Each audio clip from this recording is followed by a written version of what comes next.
Hey everybody, welcome back to the Honey and After channel. We are your hosts. I'm Vincent, a background designer for animation. And I'm Janet, an ex-Disney artist turned independent creator, and today I'm going to be drawing Overhaul! Overhaul! From My Hero Academia. But before we get started, make sure to smash the like button. There.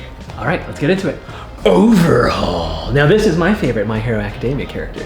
It's kind of my favorite too. Yeah. So here I am thumbnailing it out, and you can see that I wanted his hand to be reaching out to you because he's really intimidating, and that's kind of his power. So I chose, sometimes I did like 3 different ones, but sometimes your first one is the strongest, your gut feeling of what it should look like. I think it's always good to explore what could be, but I find that too. Our teachers tell us all the time, do like 20 thumbnails, and usually top 5 are some of the better ones sometimes. Your gut instincts. But every so often, some of the other thumbnails inspire the main one. So now I am going into the pencil lay-in is what, we would call it in school. And it's basically drawing the mannequin underneath everything.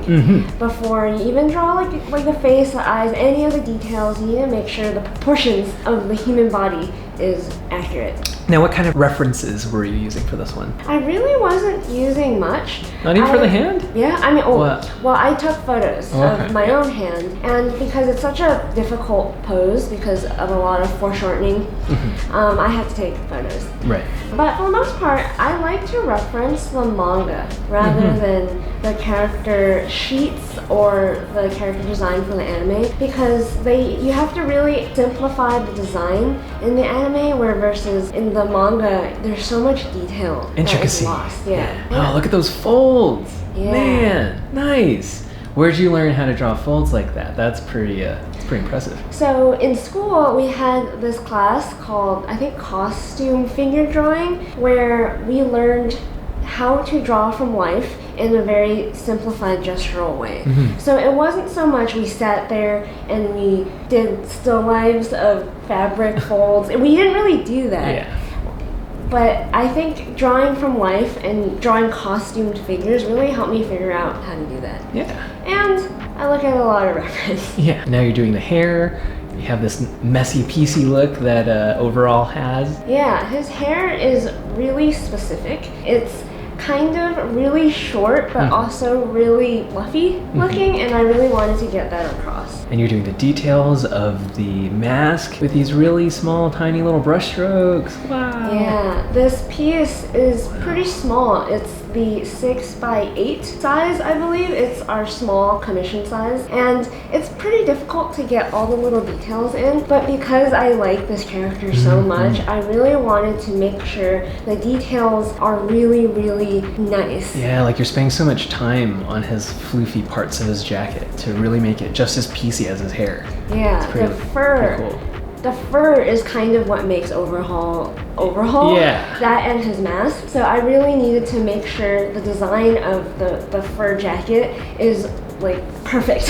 Right. Oh man, excellent. Look at these lines. How are you feeling about your lines these days? I am a lot more confident about good. them. Yeah, they are a mix between wobbly and like super controlled, and I like that because I think if you get way too controlled, it just doesn't look as interesting. I think I like a little bit of wobble, and I intentionally kind of do it sometimes just to give it a nice hand done kind of look. Yeah. Right. Nice.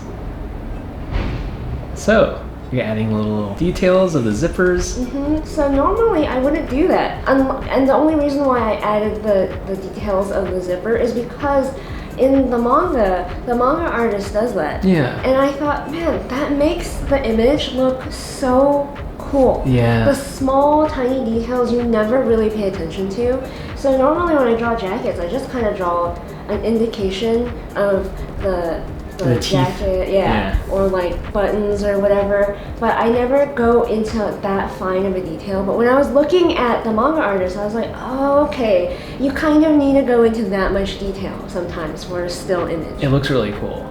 It looks freaking amazing. So I took that and I did that for like the seams of the jacket as well, and the cuffs of the sleeve. I really tried to like take it to the nth degree, and it really made his costume look a lot more interesting. Nice. nice. And getting into the details of the hair some more. Yeah, it's really difficult to make sure I'm not covering up too much of the initial detail that I went in and did at the beginning to show that it has dimension and fluff. Sometimes if I mess up, I'll go in with white ink and like fix some of the hairlines and stuff. And the ink you're using is Sumi ink, right? Yes. Yeah. And for the fur, again, I wouldn't have done the fur this way if it weren't for referencing the original manga artist. So Does he do it like this? Yeah, so he does nice. it like this. He makes the fur really contrasty and it makes Overhaul look evil. There's something about how much dark he puts into the ink work of Overhaul that makes him look really dark and mysterious and a villain. Versus like if I could have just left it. You'll see I make it purple later. I could have just completely made it purple. Instead, I really like how the black ink turned out. Yeah, it really draws your eye. Yeah, it really does. It draws your eyes straight to his face. Yeah. Yeah. It almost frames his face. Mm-hmm. Yeah, nice.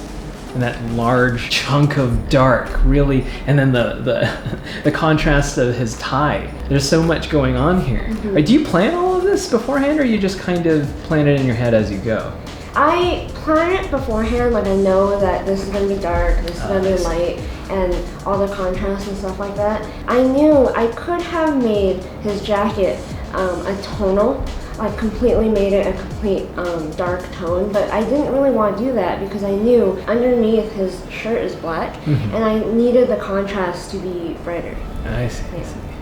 And even though I know his jacket color is going to be green, I intentionally added the shadow part of it. Otherwise, it would be too flat. Right. So that way, if you add the green with Copic or wash, the underlayer will show. Yeah. And make sort of like multiply layer on Photoshop. Yeah. Yeah. Because I don't want to straight up paint the jacket. Yeah. That would take too long. This is all about efficiency. I am doing the colors now. And for this one, normally I don't go into full color, but I really wanted like all his colors to be in there. So I made his mask exactly the colors the mask is, and I made the jacket colors. Yeah, it really looks like his colors.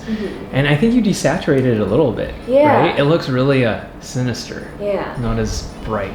It's not so fun sometimes when you make the colors exactly. Wow, look at all those details. Me I hope too. the commissioner is happy. Yeah, hopefully we get to do a bigger one. That'd be so dope. Yeah. If you really enjoy that, please hit a like over there, subscribe, touch our bells and buttons, and leave a comment down below for who you think Janet should draw next. All the materials that I used in this video will be linked down below. Also, if you would like your own original ink commission, head over to honeyandabsinthe.com. You can also buy our merch. I'm currently wearing the Ren shirt today. And find us on LinkedIn, Instagram, Reels, wherever you can find us. For more drawing videos, check out these other videos. And don't forget to dare to dream.